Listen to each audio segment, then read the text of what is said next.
good day, my friends. Welcome to the Shepherd's Voice. We're appreciating having you here today, joining us on this lovely day. And I want to turn the program over to the host of the program, the Bishop of Trenton, Bishop David M. O'Connell. Welcome, Bishop. Thank you. Greetings, everyone. Good to have you back. Yeah, it's good to be back. Thanks Busy so guy? much. What's that? You're a busy guy. I know. The end of the year is always busy. Yeah, so we appreciate you coming. A lot to talk about. I know you have some things written down that you want to share. And Sure. As we continue in this season of Easter, the fifth week, going on to the sixth week, we continue to celebrate the Lord's resurrection and the grace of that resurrection in our lives. I want to recommend to everyone at the outset the May issue of the Monitor, which has just come out today. It's packed with great information and stories, and I just encourage our listeners either to get the magazine itself or check it out online. Mm-hmm. You know, I look at the Monitor website 2 or 3 times a day because there's often, breaking news, new information that's there, and good information and a lot of explanation of things that are important to us as Catholics. So encourage that. Also, as a public information notice, the Monitor is looking for a managing editor. Oh.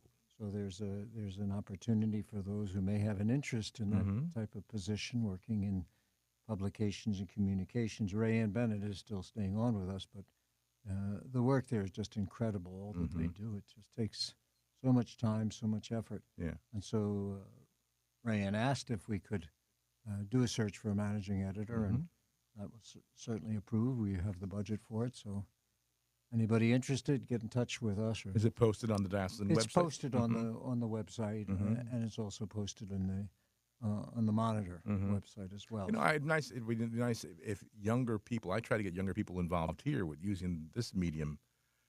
It's not easy, and I wish that we. Do you think there's a lack of interest or a lack of ability? Or? I don't know what it is. Yet you hear so much about Gen Z and the surge of these young people coming into the church. But I think something like that isn't taking us to the next level. I mean, I'm radio guy, but we know that radio is kind of transitioning into other media. So, and young people know how to use that. I don't. And even with something like the Monitor, which is it's a beautiful magazine but digital form. Yeah. So it's available important for anyone and everyone who wants to look at it. Yeah. As I say, I read it cover to cover, and the articles that are there.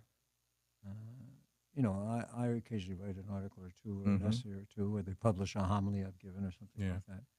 But the staff who do the writing, and we also depend on our Sunday Visitor, and we use other publications. Right.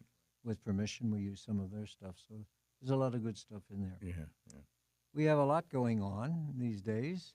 One thing I want to mention at the outset, we have a member of our diocesan staff, Terry Ginther, and Terry is currently the executive director of Pastoral Life and Mission. It's a big job. She just covers so much in terms of the pastoral work and activities of the diocese. And she's also, a couple of years ago, I appointed her as the chancellor of the diocese, which is a canon law appointment and a very important appointment for the diocese. So she has served in that position for a few years, but in so many other activities and positions and assignments. She's been working for the diocese for 30 years. And I can't think of an employee, a staff member at that level who has served so long in the Diocese of Trenton. So she's announced her retirement, and well-deserved retirement. Yeah. Spend more time with her family and other things that interest her. So what we're going to do is we're going to have a retirement celebration for Terry on June 25th at the Co-Cathedral. And, the diocese is invited. Certainly the invitations are out.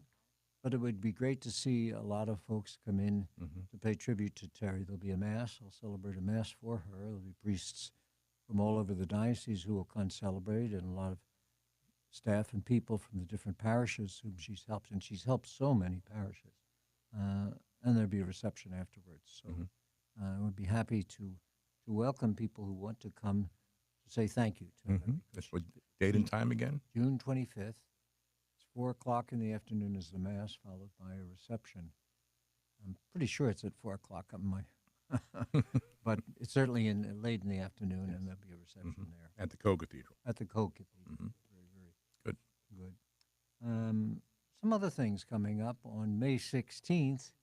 We have the ordination of two of our transitional deacons who are studying to be priests, going to study to be priests. And actually, in this edition of the Monitor, there's a little bit of a bio and an interview with both of them, Nick Alessio and Benedict Wumbayo from Philippines. And I'm just so thrilled because these are two exceptional young men and are going to be exceptional deacons and great priests. On May 16th, they'll be ordained at the cathedral, not the co-cathedral, but at Okay. the cathedral in Trenton at 10 a.m. Mhm. Saturday morning. So people are certainly welcome to come to that. Related to the diaconate ministry, we have two kinds of deacons. We have like Nick and Benedict, they're transitional deacons. Right. They'll be deacon for a year on the road to the priesthood. Mhm. Then we have permanent deacons. Yeah. Those are deacons who that's what they are. They become deacons and they serve.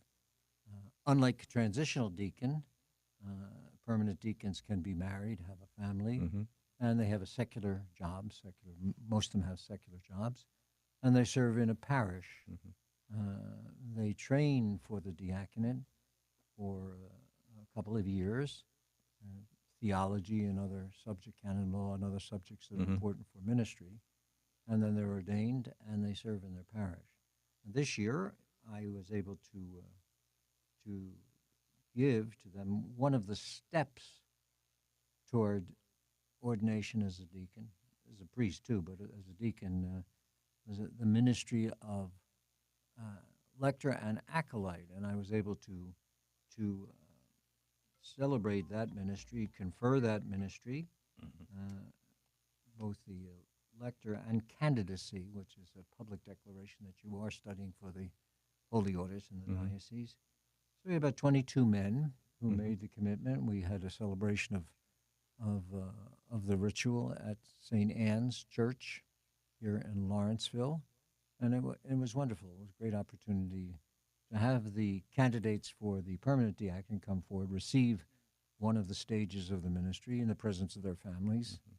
and so it was great. I was able to do that earlier this year. Do you have regular interest by men regularly? I mean, Oh each yeah, year. yeah. We have a formation program, Mhm. and I made a mistake there. We had the celebration of the installation in the ministry at the Chancery Mhm. Chapel, not at St. Anne's. We had Mhm. something else at Mhm. St. Anne's. I'm Mhm. starting to get a little confused in my old age I where understand that. I go to so many places, I'm starting to forget where I was and when I was there. But young men feeling the call and coming to the diocese and expressing an interest, or their Yeah, pastor and expressing an I interest. would say they're not necessarily real young. Well, They're maybe that's another thing, a qualification. Are you yeah, looking for a particular? 30s, 40s, Uh-huh. 50s, Mhm. sometimes who go into the ministry of deacon, Mhm. which is a part of holy orders. Mhm. When a man becomes a deacon, whether transitional or permanent, he becomes a member of the clergy. Mhm. So that's they have similar steps, both priests and deacons, but it stops at the diaconate ordination for these men, Mhm. and they have I would say a pretty rigorous formation program. We cooperate with Seton Hall University. We have professors from Seton Hall, as well as our own priests as professors who work. They're adjuncts of Seton Hall. They're given Mhm. that title of adjuncts, Yeah. and then at the end of the program, they receive a master's degree in theology, Mhm. and then during the whole period, I mean, they're still working in their parish. Yeah. But after they're ordained as deacon, they can preach the gospel, read the gospel at mass, preach the gospel, attend to the altar during mass. They're also asked to pray the liturgy of hours, what has called, maybe people would know it as the divine office, Mhm. commit themselves to that prayer, and also to serve charity. Mm-hmm. just as the original deacons. We're hearing in the Acts of the Apostles these days all about Stephen and Right. the other men that were called to serve, and they fulfilled a And they similar. can baptize. They can give the sacrament of baptism. They can witness weddings, officiated weddings, and of Mm-hmm. course, one of the great services they perform is they help out for funerals, for Mm-hmm. wakes, and Yeah. things like that to perform the services. They do internments in in the cemeteries, Mm-hmm. after the person dies. It's interesting. It's something that's happening more and more. We've noticed is that families are not having masses, Funeral masses? funeral Really? masses, for like their parents Wow. die. They're having services Hmm. at the funeral home Oh. or even services in the church, Mm. but not a mass. And I don't know why that's the case, but it just seems to be more and more you hear about it. The priests, the pastors are Yeah. telling me this Yeah. too. And, like say, for example, the parents, they're regular mass Right. goers or daily mass goers, some of Mm-hmm. them, but they don't have a funeral mass. Ooh. It's sad in It a is. way. I mean, you can have a memorial mass, but Mm-hmm. that's not exactly the same thing as the No. funeral No. mass, No. which is kind of the rite of farewell. Oh, sort yeah. of. Yeah. So, Shame. I would encourage anybody who's listening, uh, when a loved one passes, give some thought to the funeral mass. That would be my most important final wish. If Yeah, you I ask would me. think so. I would think so. But as I say, it's more and more is becoming Yeah. Sad. commonplace. Mm. It's a shame. I also was able to give ministry at St. Charles Seminary. Mm-hmm. Last week on May 2nd, I went down to St. Charles. St. Charles They're Seminary not is in the. now a new place. Yeah, it's not the old It's campus. Gwynedd Mercy, but they've done a fantastic job, Mm-hmm. beautiful job Yeah. at creating a new place, Mm-hmm. but using statues and all of the chapel there is the new chapel Mm-hmm. is beautiful for the seminary. So they've taken a lot of the things from St. Charles, Yeah, it was the old St. Charles, yeah. and put them in the new place. And I was down there for a pastoral visit a few weeks ago. What a wonderful day! I said mass for the Mhm. seminary community, and enjoyed having dinner with them.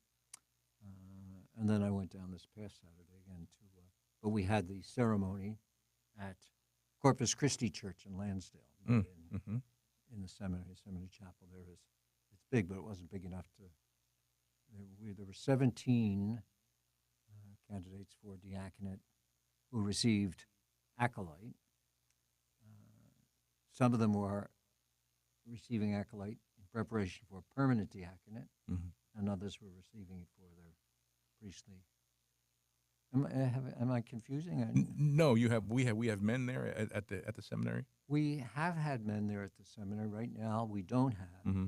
We have men studying there, but they weren't receiving Mm-hmm. ministries. But they're there. Okay. Studying there. And that's one of the seminaries. I That think in St. Mary's and Mount St. Mary's in Baltimore. Emmitsburg. Emmitsburg. I think there are 4 Mm-hmm. seminarians there Mhm. currently. Mm-hmm. Yeah, it's beautiful. Yeah, I know the old campus was a beautiful Oh, yeah. location. I was, of course, being from the Archdiocese of Right. Philadelphia, that St. Charles Seminary Yeah. was an icon. Right.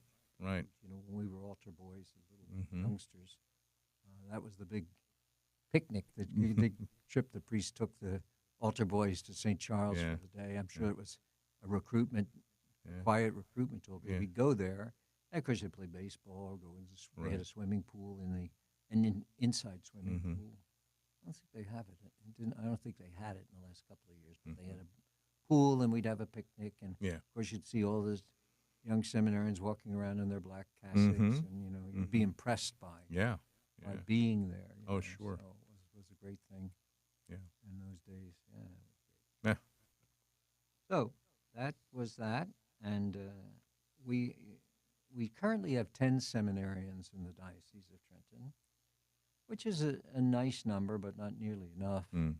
I wish we had 10 times that number. Because attrition is not balancing out. I would imagine that more and more priests are getting older and Yeah, less, yeah, it is true. We have 10. I think we have 7 coming in. Yeah. In September Mhm. to the seminary, to one of the seminaries. I don't know if the new men have been assigned their seminary Mm. place, but we have Father Christopher Colavito, who's the Catholic chaplain at Trenton, the College of New Jersey, Mhm. and a million other things, but he's in charge of the diaconate program. But he also is the vocation director Mhm. for the diocese, and he does great work. I'll say a little bit more about him in a bit. Mhm. And then Monsignor Thomas Mullally, who's the vicar for clergy and Right. religious of the Mhm. diocese, once the seminarians make their application and are accepted, then they leave Father Calavito and move over to Mhm. Monsignor Mullally, who's the director of seminarians. Mhm. And so he supervises them during their seminary Yeah. formation. Father Calavito does the diaconate formation program and organizes that for us. And Yeah. he does a great job. We had on Good Shepherd Sunday, which was April 26th, that Mhm. weekend, we initiated a program. It's called Called by Name, Mhm. and really a very creative program that Father Calavito had put together. It's not original. This has been Right. around for a while, Right. but we haven't done it in the diocese for a while. I think we did it once before. And what it involved was seminarians or priests would speak about vocations to the priesthood, Mhm. and in an effort to try to do some recruitment. And they had little postcards, Right. which they put into the pews. And then the people were asked if there's someone in your orbit, in your circle, Mhm. community, that you look at and say, geez, he'd be a good priest. Yeah. Put his name down Mhm. and hand that card in. And we'll follow up, see if that. We did this at Catholic U. We didn't call it Called by Name, but when I was president, I had a wonderful, oh God, what a great chaplain there. He's currently in the diocese. He's Mhm. pastor down at St. Peter's, Father Robert Schlager. Mhm. But he made vocation recruitment a real priority. Yeah. And we sent during those 12 years that I was president, about 80 young men to the seminary. Now, not Wow. all of them were ordained, Yeah. but many of them were ordained Yeah. priests. Sure. Mhm. And it's because we did a program like that, Mhm. only with the students. And we'd hand out little cards and Yeah. just say, who around that you've observed you think could be a good priest? Mhm. And then we would follow up. And the common conversation that we would have, I would have, and I would host a dinner Mhm. once a month or so, Yeah. maybe every 6 weeks, at my house, at the president's house. Mhm. And then we would have maybe a speaker come in, a priest come in and tell his story, and then have a nice meal. Then, of course, in the better weather, they'd all want to go outside and smoke cigars. That was the new thing. So, but yeah, we had almost 80. Wow. And we offered a similar program for young women, and we sent about 30 young women off to Mm. at least look at convents, Sure. Sure. religious life. Yeah. So it works if you. Yeah. But the boys would say to me, Father, no one's ever asked me. Ah. And many of them, you could tell. I remember one boy came crying. He said, he was so honored that we would think of him as Yeah. a possible priest. Wow. So the vocations are there. Yeah. I'm convinced of it. And every parish, and I keep a pretty exhausting schedule Right. visiting parishes. I always ask the altar servers, the boys, Yeah. if they've ever thought about the priesthood. And Yeah. many, many times they'll say, I've thought about it. Yeah. And Yeah. the fact that they continue to serve at the altar, even into their high school years, to me is a good sign. Yeah. It's fertile ground for vocation. Mhm. I remember many years ago when he was the rector at St. Charles. I guess now Bishop Burbage. Oh, what a wonderful. Yeah, I had him on my program, and I mentioned vocation crisis. There's never the vocations never went away. The Lord never stopped calling. Yeah. He's always calling. It's the response that lacked. Did you have him on our program here? I had him when I was at many years ago at another station. Yeah. When he was at St. Charles. Yeah, he was the secretary for Archbishop Bevilacqua. Okay. Right. Mm-hmm. And then became the rector. The rector. Yeah. Wonderful man, and he's the Bishop of Arlington. And Yeah. I always enjoyed having him on. Yeah. Bishop, and I read everything he writes. Mm-hmm. He's so active, and I was with some people recently who were from that diocese, and they couldn't say enough good about him. So. Yeah. He was very good. As I said, he was the rector at the time, Yeah, and he we were was. we were always just trying to promote vocations over the air. But he would say that the vocations never went away. The vocations are there, but just the men aren't responding to. The Lord never stopped calling. He's always calling. It's true. So, And but it'd be interesting to see, Bishop, all the news we have and information we have about the Gen Z people who are coming into the church, if we see an influx even of vocations with young men who are expressing an interest, the way they're saying that they're all coming into the church, looking You've for just got to something. keep talking Yeah, to yeah, them yeah, and let them know that this is yeah. an option for them in their life. Sure. We had this year at Easter, and we're still in the process with Pentecost that's coming, but we had about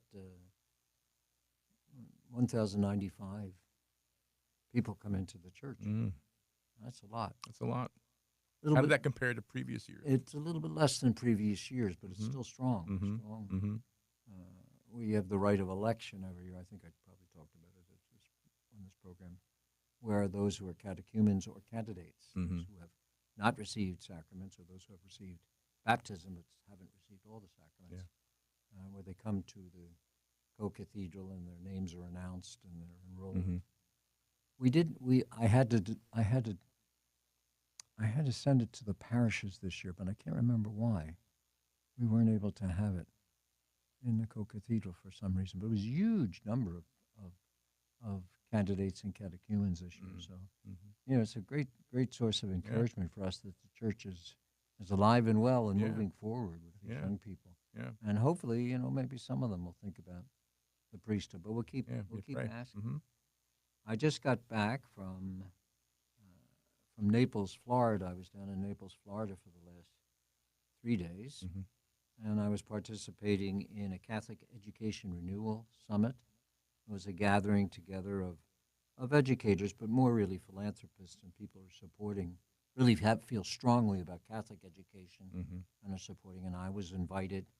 I'm the chairman of the Catholic Education Committee of the Bishops' Conference, so I was invited, I guess because of that role, to speak there, celebrate Mass for them, and then in the evening to give the keynote address at they called a summit. Mm-hmm. And what a wonderful gathering of people. There were about 40, 50 people who were really convinced about the importance of Catholic education and Catholic schools. Mm-hmm.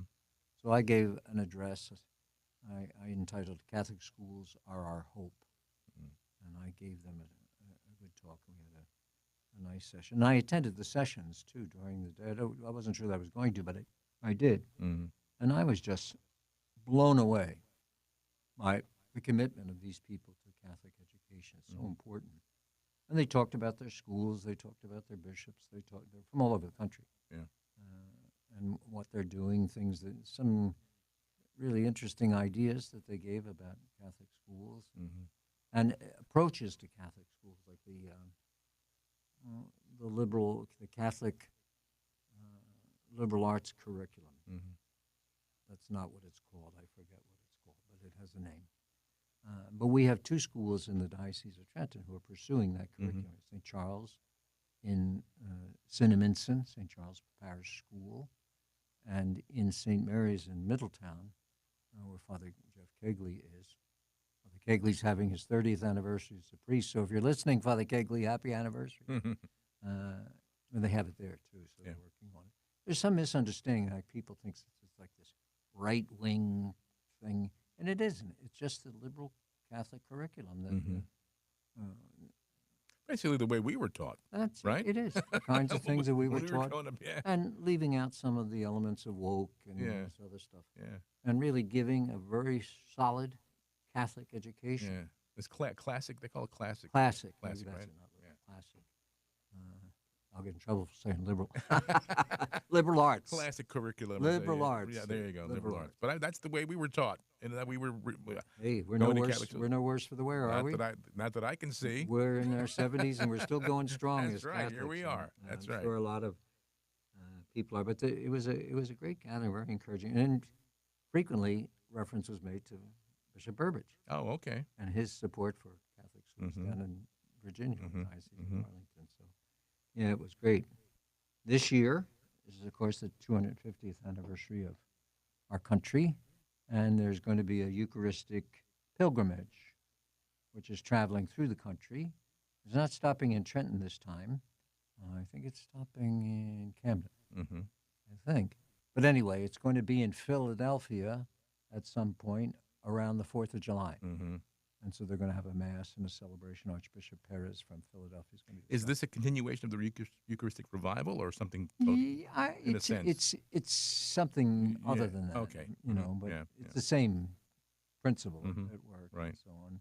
And Bishop Cousins, who had sponsored the Eucharistic revival and did a lot of work, he's the guy that's pushing that. There's going to be another Eucharistic Congress in our country, I think in 2028 or 2029, and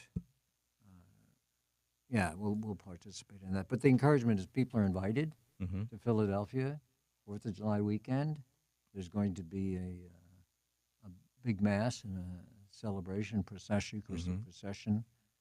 Again, you can read about that in the Monitor. It's described. The Monitor does a much better job than I'm doing trying to make. But I just want to let people know that there is something for July 4th from the church's perspective.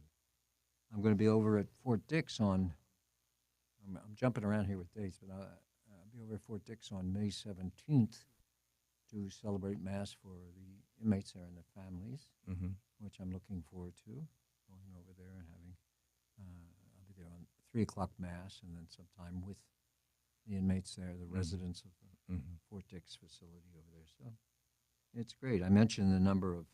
We get letters from prisoners. Well, they listen, yeah. Oh, yeah. I used to go to the New Jersey State Prison Right. with some regularity, but it really was not a good experience toward the end. Yeah. The people giving me a very hard time just getting into the. You mean authority? Yeah. Not the the, staff, not the inmates. Staffing, Yeah. And even Sister Elizabeth Nam, who is the chaplain, has been for a million years. She has difficulty, even though she's worked there for much of her life. I don't know what's going on. Something's going on. Something's not quite right. But I stopped going to New Jersey State Prison because I said to them, look, there's a lot of other places I can go and celebrate Mass. Yeah. You're depriving about, I would say maybe 40, 45 men would come for Mass when I would celebrate there. And we have other priests who are going there too. Yeah. Well, we get letters from there too. People listen. Oh, they do listen. Oh, yeah. And I send them my greetings and my love. I haven't been able to see them for a year or two, but I certainly think about them and pray for them. They're good guys who are, have a hard experience in life and difficult experience, and they broke the law and they're paying the price. For that, but, still Catholic. And Absolutely, we get some children of God. beautiful letters sometimes. Yeah. So the Fort Dix, I don't know how many people will be there, but I know I've been asked before. I went there once before, and the treatment there was not so good. I went on a Christmas, and nobody was prepared. I didn't know nobody knew where the Mass was going to be, or I drove around the campus for about an hour. Yeah. And then I finally said, well, I guess I'll just go back home. But I wanted to celebrate Christmas Mass. At the New Jersey State Prison, on Christmas and Easter, they're not visiting days. Yeah. Because the staff is short. Right. Because of holiday schedules and so forth and so on. So, one of the reasons I liked going there was because I was the visitor. Right. I was their visitor that day. Right, exactly. So I have a chance to celebrate Mass, and then I did it in such a way that I had some time afterwards to mix and say hello and greet the fellows that are there, the residents who are there. And to pray for them. Yeah. I hope if they're listening, they know that I do pray for them. Wish them well. I still have a pretty tough schedule. I have still finishing up the confirmations. I want to say a little bit about that. But I have the high school graduations, Catholic high schools.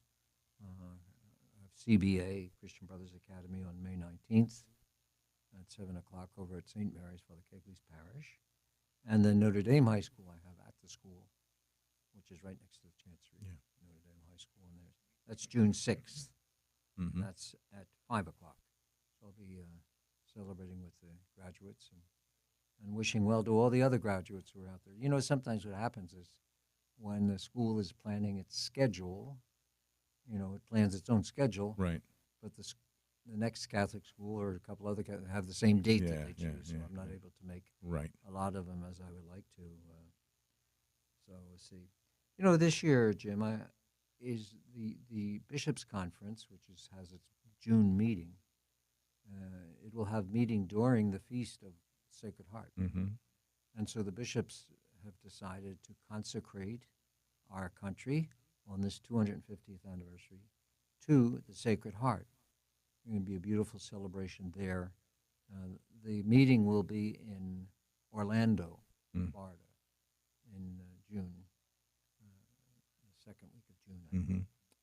And they'll have a celebration there and a declaration of consecration. And on the bishop's website, the USCCB website, there are a whole bunch of things that parishes could do Mm-hmm. to celebrate the dedication, Yeah. but just to celebrate the Sacred Heart, which Mm-hmm. the month of June is dedicated to the Sacred Heart. And Right. our director of worship, Father Michael Hall, pastor at St. Gregory's, he just sent out to the priestries, in the process of sending out to all the pastors and priests, a link to that Yeah. bishops' conference, Right. so that people can see the prayers Mm-hmm. that are there Mm-hmm. and so on. That's wonderful.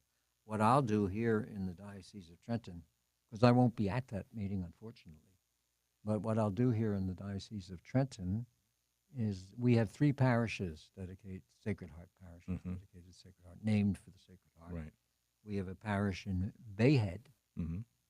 and on June 7th I'll go there to celebrate. That'll be the Feast of Corpus Christi, but I'll still celebrate the dedication to the Sacred Heart. Mm-hmm. And then on June 14th here in Trenton, at Sacred Heart Parish, at 11:15 in the morning on that Sunday morning, I'll go to that parish, and we'll celebrate the dedication there. We also have a parish, Sacred Heart, in Mount Holly, and I haven't set up the actual date for that, but I will go there for celebration, acknowledgement of the Sacred Heart. So, yeah, it's a beautiful idea and a beautiful thing to do. Mm-hmm. To Well, celebrate. people are probably familiar with the enthronement of Yeah. a home to the Sacred Heart. Sadly, probably not as much now as in the past. But is it similar? Is that what the consecration would be? A type Yeah. of An announcement spiritual of- enthronement of Yeah, the an country? announcement of the Yeah. consecration Mhm. and a prayer of the consecration. Mm-hmm. I'm sure there'll be a homily. Yeah. The homily will be dedicated Mhm. to that. I don't know who has the mass down Mhm. there.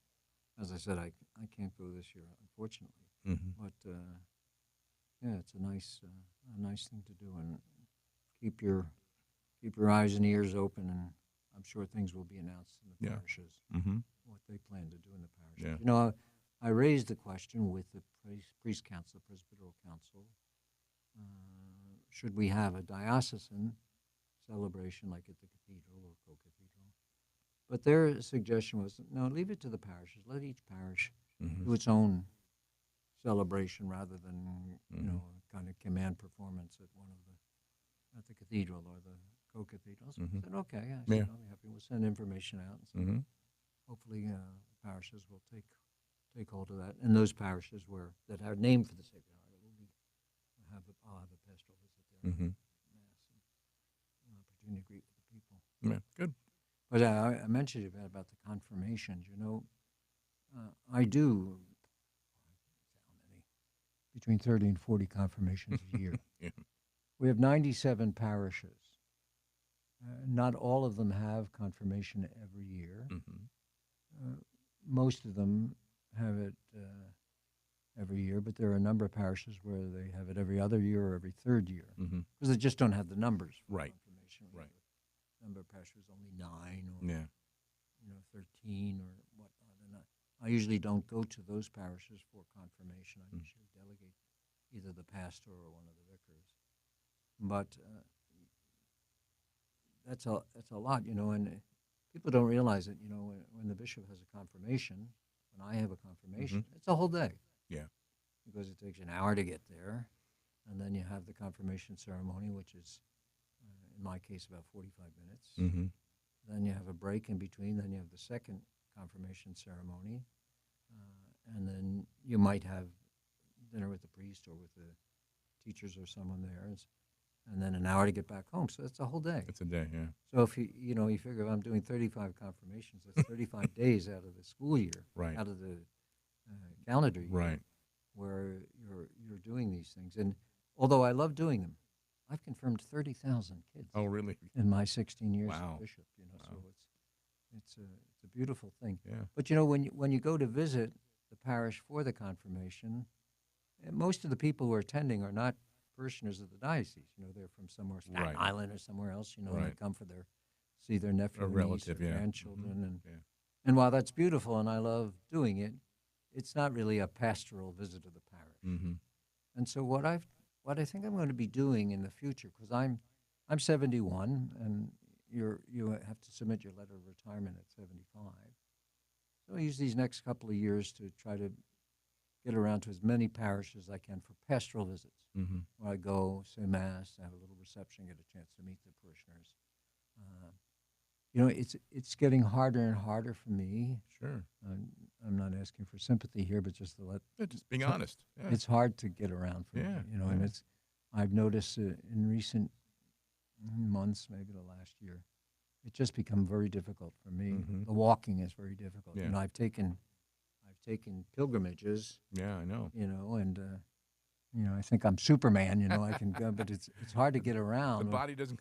The body the doesn't spirit is co- willing, but the flesh is It weak. doesn't always cooperate with me, and I took a group to Rome. I've been taking priests to Rome in the first week of January. Yeah. Because they're finished their Christmas cycle, and Right.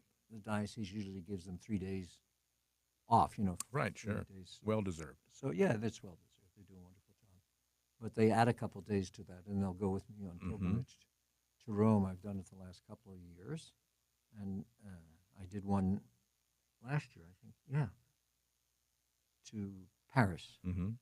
which was also great. We went to the Miraculous Madeleine, St. Vincent de Paul, of course, is my founder of my community. Beautiful, beautiful travel, but it's hard. Yeah. And I even noticed, like, this trip to Florida I just took. It was torture. Yeah. Get into the plane, get there, Yeah. And when I go to the airport, I have to use a wheelchair. Me too. You use a wheelchair? Oh yeah. Because it's such a long trip from one I part of the know. airport. I know. And I said it's always my luck that with the plane that I'm catching is 885. Yeah. It's all the way down there. Yeah. I always feel bad for the guy pushing me, but it's like. Well, then that's a job. Oh, I know. I know. That's I what know. they're hired to do that. Yes. But it's I must tell you, I'm not a humble guy. It hurts my pride to have to ride around in a wheelchair. Me But too. there's nothing better, No. nothing else you can do. Couldn't do it. But anyway, and then to try to get into the plane, depending on where you're sitting, Mm-hmm. if it's a couple hours, you got to get up to use the facilities, and Mm-hmm. it's really, really very, very hard. Yeah. And then when you land, the same thing is there. And Yeah. many times the wheelchair isn't waiting for you, and you have to Gotta stand wait. there like an idiot, Tell waiting. the flight attendant, can you send the chair down? Where's the chair? I know. Holding people up behind you. But so what I We should travel together. We'd really give people something, Oh, something yeah. to talk about. But a lot of times I have security. Yeah, you mentioned that. Yeah. When they will be there when I Mhm. arrive at the airport, Yeah. and make sure that it's secure. Mhm. It's just what a world we have to have security. And then they're there when I get off the plane. Yeah. To meet me and make sure that I get where I'm going. So and I'm Yeah. very, very grateful to the Port Authority police, Yeah. who are just Mhm. wonderful, wonderful Mhm. men, and they're there to help me. And Yeah. nice guys. I like talking to them. Yeah. Mm. Seeing what they're up to and where they're from. Mm-hmm. Beautiful. So you were in Rome, though, in January, right? Is that where you went? I was in Rome in January this year. I was in Rome January last year. I was in Rome the year before. Yeah. And this year, I got a chance to meet the Pope. That was going to be my question. Did you meet the Pope Leo? Yes, I made arrangements for our men to have special seating at the audience. Mm-hmm. Men and women. There was a family who went with us, Deacon's Mhm. family, Deacon Tom from Red Bank, Mm-hmm. who he's like the chief of the fire department of Port Oh, Authority or okay. something Mhm. like that. But he brought his little boy Oh, good. him and his wife with us. He asked if he Good. could go. And I said, oh, absolutely. And then Carol Norbert, who does the Mhm. planning for, Sure. she's wonderful. Boy, what a good job she does. Mm-hmm. Planning for these pilgrimages. She's the director of pilgrimages in addition to her work in the little worship office. Yeah. And then my administrative assistant, Mhm. Grace McGee, was also another wonderful person at the Chancery. She she went with us. Mm-hmm. And it's nice for Carolyn to have some other Oh, sure. woman with her, Yeah, some, yeah, for girl talk and whatever. yeah. But great, great job. So I contacted the nuncio, Mm-hmm. the outgoing nuncio, Cardinal Yeah. Pierre. Mm-hmm. And so he made arrangements for me to have that first row in the audience. Now, the bishop always sits up with the Pope, so, Mm-hmm. the bishop always gets to talk to the Pope. Right. Right. I had the priest now there. Right. And then after the audience was finished, the Pope finished his talk. Then the guard brought them up Mm-hmm. onto the steps. Oh, neat. Then the Pope comes over, and he greeted every single Mm-hmm. one of them. And the boy, And his English is pretty good too, right? his English is terrific. And what a difference it is to be able to communicate. I was thinking that, It's you know, so when you easy to communicate. sure, and sure. but I had this deacon's son Uh-huh. with us, and he and his dad went to Barbaconi's Religious Goods and bought the white skull cap, the zucchetta. Okay, and they And when the Pope came over, greeted him, he handed they yeah. traded zucchettas. Right. And it was beautiful. It just, Yeah. I Neat. think there were some pictures online about it. Yeah. Oh, good. And a great occasion. And the priests were thrilled, Sure. to be able to have that chance to just say hello and have the Pope speak to them Yes. in a way that they could understand, Mhm. And I, both when I was up on the stage for the audience, Mhm. the bishops sit up there, Right. then they were brought over, and each one individually says whatever to Mhm. the Pope, and the Pope can ask them questions or what. Mm-hmm. And then, of course, because he went to Villanova, Mm-hmm. he knew the Jersey Shore and Oh, he knew sure. Jersey. So when I mentioned I was from the Trenton Diocese, that's great. Mm-hmm. But when I had him down with the priest, when I had the priest meet him, Mm-hmm. I pulled him aside before he walked away, and I said, "Can I ask you a question?" And he said, "Sure."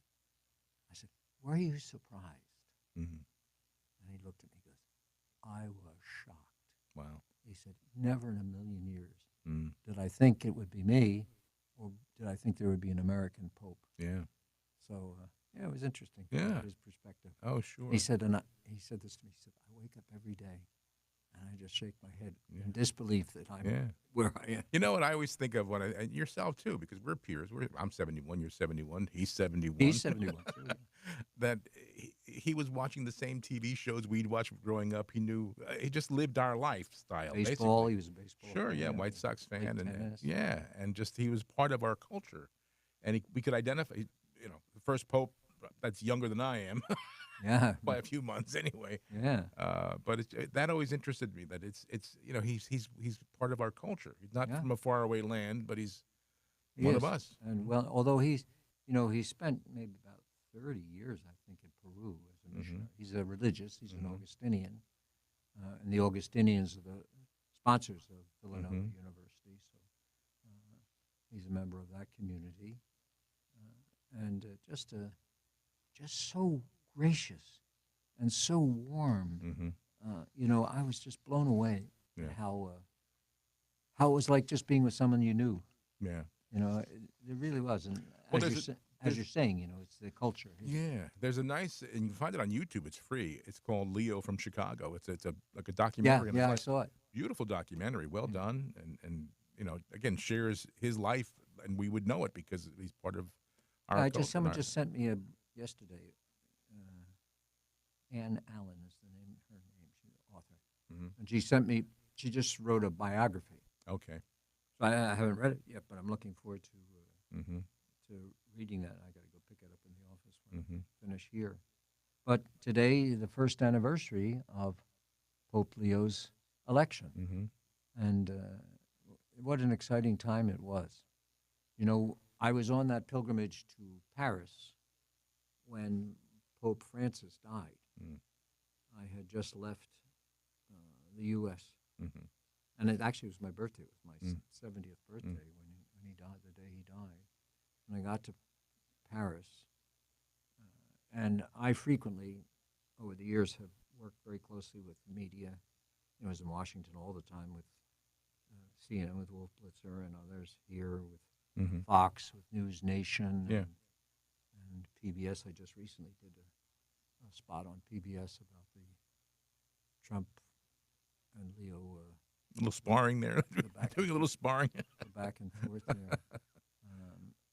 Yeah, so when I got to landed in Paris, there was a lot of calls. Yeah. So I did a good bit of media from my hotel room in Paris, Mm-hmm. and about the Pope Right. and one of the things that the news anchors, news media, asked me was who I thought would succeed Pope Francis. Of course, everybody was asking that question. Sure. They were asking that question before he died. Even. Yeah. But so they gave me one station. I forget who it was. Gave me 6 files, biographical files of like Cardinal Tagle, the guy from the Philippines, whom everybody was saying he was a strong cat. Cardinal Parolin, who was the Secretary of State, and he was, and so on and so forth. And Robert Cardinal Prevost, the head of the dicastery for bishops, and he'd only been in that position for maybe 2 years. He'd only been a cardinal for 2 years. But he'd been a missionary in Peru all those other years. So I took his file and I laid it aside. And I said, they're never going to elect an American. And certainly two religious in a row, probably not going to happen. So I didn't even read the file. Yeah. And I talked about blah, blah, blah, went on and on about the other candidates and pros and the cons. And so came back home and were having some kind of a luncheon for something. But we had the TV there. And because the conclave had begun. So all of a sudden they announced that it's an American. And of course, every one of us dropped out, whatever we were doing, to fixed on the TV, and out he comes. Yeah. And I was like blown away, And when I saw him, and of course he didn't speak English on that first appearance, He spoke in Italian. He was a multilingual guy, like so many of the popes are. But and he had such a different style. Yeah. And over these months, over this past year, we've had a chance to see that style. He's a little more moderate. He's a little less media. Right. He's not a sensational guy. He's kind of, and I think in the last year he's brought a measure of calm to the church and sobriety to the institutional church, and the way that he's approached us. His first words as Pope, "Peace be with you." Yeah. Peace be with you. Which was the greeting of our Lord, the first greeting of our Lord when he rose from the dead. Yes. But I think Pope Leo inherited a church that was marked by a lot of internal disputes, and it's not that unusual, that had come out into the open. And he tried to lower the temperature. Let's put it that way. He tried to lower the temperature on some of the things. And it was his aim, as he said right from the start, to try to encourage unity in a church that was very, very polarized. Right. And so this man who appeared on the scene, a nice countenance, a nice demeanor, and I think people were happy. He's a canonist, a canon lawyer by training, as a doctor in canon law, as I do. And I see that a lot of times reflected in his approach, maybe some of his appointment of bishops. He seems to be sensitive to canon law. Yeah. And its workings in the church and how it can serve the church. And, it's great to see someone who is trying to encourage collegiality. He's had a meeting with the cardinals. Before the conclave, and this is what I've heard, I wasn't there obviously, but I heard part of the conversation among the cardinals was that, that they were not consulted as much on a lot of things that were important to the church. Decisions were made, and maybe one or two were asked their opinion, but they as a body. So he had a meeting with the cardinals. Actually, that meeting occurred at the same time I was in Rome with the priests. So we thought to ourselves, "Oh, we're never going to get a chance to," because he'll be with the cardinal. But he had the regular audience, and then he had the meetings after that. I was able, myself and the Vicar General and my secretary, able to kind of celebrate the Mass of the Epiphany. Mm-hmm. Last year, with Pope Francis, the whole group was able to, but I Mm-hmm. just couldn't get uh, permission or whatever.